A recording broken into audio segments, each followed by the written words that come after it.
Hi friends, NFT യെ പറ്റി ചെയ്യുന്ന നമ്മുടെ സെക്കൻഡ് പാർട്ട് എപ്പിസോഡിലേക്ക് സ്വാഗതം.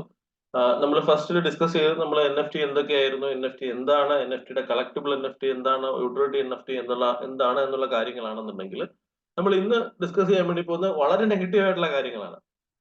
എന്തിനെ കുറിച്ചും പോസിറ്റീവായിട്ട് മാത്രം പറഞ്ഞു പോയിട്ട് കാര്യമില്ല. അത് പോസിറ്റീവ് ആക്കണമെന്നുണ്ടെങ്കിൽ അതിന് നെഗറ്റീവ് വശങ്ങൾ കൂടി പഠിക്കേണ്ടതായിട്ടുണ്ട്. അപ്പം നമ്മളത് പഠിക്കാൻ വേണ്ടി പോവാണ് ഇന്ന്.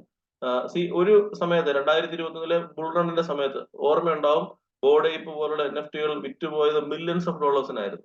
പക്ഷെ ആ മില്യൺസ് ഓഫ് ഡോളേഴ്സിൽ ഒരിക്കൽ വിറ്റുപോയ ആ NFT ഇന്നത്തെ വാല്യൂ എന്ന് പറയുന്നത് 95% ഇന്ന് വെർത്ത്ലെസ് ആയി എന്നാണ് പറയുന്നത്.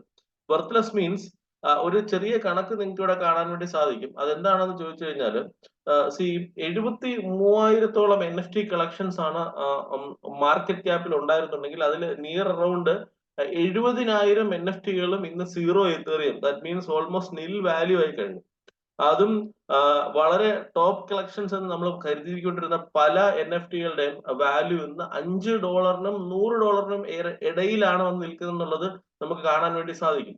കുറച്ചുകൂടെ കറക്റ്റ് ആയിട്ട് ഡാറ്റ അനലൈസ് ചെയ്യുകയാണെന്നുണ്ടെങ്കിൽ 73,257 NFT കളക്ഷൻസ് ആണ് റിസർച്ച് ചെയ്ത് അതിൽ 69,795 ഓൾ 95% എബോവും ഇന്ന് മാർക്കറ്റ് ക്യാപ്പ് സീറോ ഈത്തർ ആണ്. സീറോ ഈത്തർ എന്ന് പറഞ്ഞാൽ എത്തേറിയത്തിലാണ് മാക്സിമം നമ്മൾ വാല്യൂ കാൽക്കുലേറ്റ് ചെയ്യുന്നത്.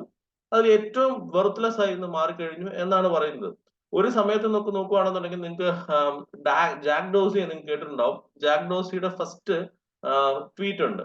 ആ ഫസ്റ്റ് ട്വീറ്റ് അദ്ദേഹം NFT ആയി മാറ്റിയിരുന്നു. ഈ NFT ആയി മാറ്റിയ ജാക്ക് ഡോസിയുടെ ഈ ഫസ്റ്റ് ട്വീറ്റ്, ഇതിന്റെ ആദ്യത്തെ പ്രൈസ് എന്ന് വെച്ചാൽ $3 മില്യൺ ആയിരുന്നു. 3 മില്യൺ മനസ്സിലാക്കണം. അത് വാങ്ങിച്ച ഒരു വ്യക്തിയുണ്ട്, ഒരു ക്രിപ്റ്റോ എന്റർപ്രണർ ആണ് അത് വാങ്ങിച്ചത്. ആ ഓണ്ടർപ്രണർ അത് വിൽക്കാൻ ശ്രമിച്ചത് എന്തിനാണെന്ന് ചോദിച്ചു കഴിഞ്ഞാൽ, അത് തീർച്ചയായിട്ടും ലോകത്തിലെ ഫസ്റ്റ് ട്വീറ്റ്, അതിനൊരു നല്ല വാല്യൂ ഉണ്ടാവും. അത് വിറ്റ് കഴിഞ്ഞാൽ അതിന്റെ പകുതി ഞാൻ ചാരിറ്റിക്ക് കൊടുക്കാം എന്നുള്ള രീതിയിൽ അദ്ദേഹം അത് ലിസ്റ്റ് ചെയ്തത് $48 മില്യൺ. 3 മില്യൺ ഡോളറിന് വാങ്ങിച്ചത് $48 മില്യൺ ഓപ്ഷനും സെല്ലിങ്ങിനും ഇട്ടിട്ട് ഇതുവരെ ഓപ്പൺ സീ പോലുള്ള ഏറ്റവും വലിയ പ്ലാറ്റ്ഫോമിൽ കിട്ടിയിരിക്കുന്ന ഹയസ്റ്റ് ബിഡ് എന്ന് പറയുന്നത് $6,800 ആണ്. അതിന് എന്ന് വെച്ചാൽ വാങ്ങിച്ചതിന്റെ 10% പോലും ഇതുവരെ അതിന്റെ പ്രൈസ് എത്താൻ സാധിച്ചിട്ടില്ല. അദ്ദേഹം പറഞ്ഞൊരു കാര്യമുണ്ട്, ഇന്നൊരു പക്ഷെ BBC കൊടുത്ത ഒരു ഇന്റർവ്യൂവിൽ പറഞ്ഞതാണ്, ഇന്ന് ഇതിന്റെ വാല്യൂ എന്താണെന്ന് നിങ്ങൾക്ക് മനസ്സിലാവണമെന്നില്ല, പക്ഷെ നാളെ ഒരിക്കൽ ഇതെന്താണെന്നുള്ളത് നമ്മൾ മനസ്സിലാവും. അന്ന് വരെ ഞാൻ ഇത് വിൽക്കാൻ തയ്യാറാവുന്നില്ല, അതല്ലെങ്കിൽ ആ സെല്ലിങ്ങിന്റെ ഡെഡ് ലൈൻ ഞാൻ മാറ്റി വെച്ചിരിക്കുന്നു എന്നാണ് പറഞ്ഞത്. പിന്നെ നമുക്ക് വളരെ ഏറ്റവും കൂടുതൽ ഒരുപക്ഷെ ന്യൂസ് ട്രെൻഡ് ആയ ഒരു വാർത്തയായിരുന്നു ജസ്റ്റിൻ ബീബറിന്റെ 2 മില്യൺ NFT. അദ്ദേഹത്തിന്റെ പോർട്ട്ഫോളിയോ ഒരിക്കലും 2 മില്യൺ വർത്ത് NFTs ഉണ്ടായിരുന്നു എന്ന ഡോളേഴ്സ് വർത്ത് NFT ഉണ്ടായിരുന്നു എന്നാണ് കണക്കുകൾ പറയുന്നത്.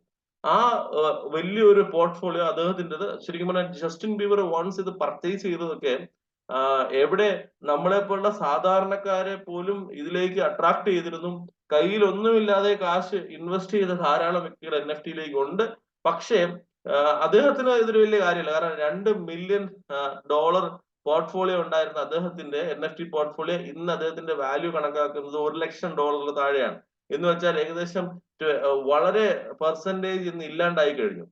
ഇദ്ദേഹത്തിനെ പോലൊരു വലിയ ഒരു സ്പെർമോ സെലിബ്രിറ്റിയെ സംബന്ധിച്ചിടത്തോളം ഇത്രയും വലിയൊരു ക്രാഷ് എന്ന് പറഞ്ഞാൽ വലിയൊരു കാര്യമൊന്നും അല്ല എന്നുണ്ടെങ്കിൽ ഇത് കണ്ടുകൊണ്ട് ധാരാളം ആൾക്കാർ ഇൻഡസ്ട്രിയിൽ കടന്നു വരികയും അവരുടെ മെജോറിറ്റി ഓഫ് എമൗണ്ട് ഇല്ലാണ്ടായി പോവുകയും ചെയ്തു. ഇങ്ങനെ NFT വലിയൊരു ട്രെൻഡ് ഡൗൺ ആണ് സംഭവിച്ചതെന്ന് ചോദിച്ചു കഴിഞ്ഞാല്, കഴിഞ്ഞ ബിറ്റ്കോയിന്റെ ഏറ്റവും ഓൾ ടൈം ഹൈയുടെ സമയത്താണ് ശരിക്കും പറഞ്ഞാൽ NFTസും ഇതുപോലെ ഹൈ പ്രൈസിൽ എത്തിയത്. അതായിരുന്നു ട്രെൻഡിങ് ടൈം. പക്ഷെ അതിനുശേഷം ക്രിപ്റ്റോ മാർക്കറ്റ് അതിഭയങ്കരമായി ഇടിഞ്ഞു. 2024 മുതൽ 25 സമയത്ത് വീണ്ടും ഓൾ ടൈം ഹൈയും ക്രിപ്റ്റോയിൽ ബുൾ റണ്ണും ഉണ്ടാവാൻ ചാൻസ് ഉണ്ടെന്നുമാണ് പറയുന്നത്. അങ്ങനെയാണെങ്കിൽ ശരിക്കും NFTs ഡെഡ്? NFT ഒരു കാലഘട്ടം കഴിഞ്ഞോ? അതോ ഇനിയും NFTയുടെ ഒരു ഒരു ഉദയം ഉണ്ടാകുമോ എന്നുള്ളത് നമ്മൾ അടുത്ത ഒരു വീഡിയോയിൽ ഡിസ്കസ് ചെയ്യാം. Hope you like the episode. നിങ്ങൾക്ക് ഇഷ്ടപ്പെട്ടു എന്നുണ്ടെങ്കിൽ ഒരു ലൈക്ക് കൊടുക്കുക.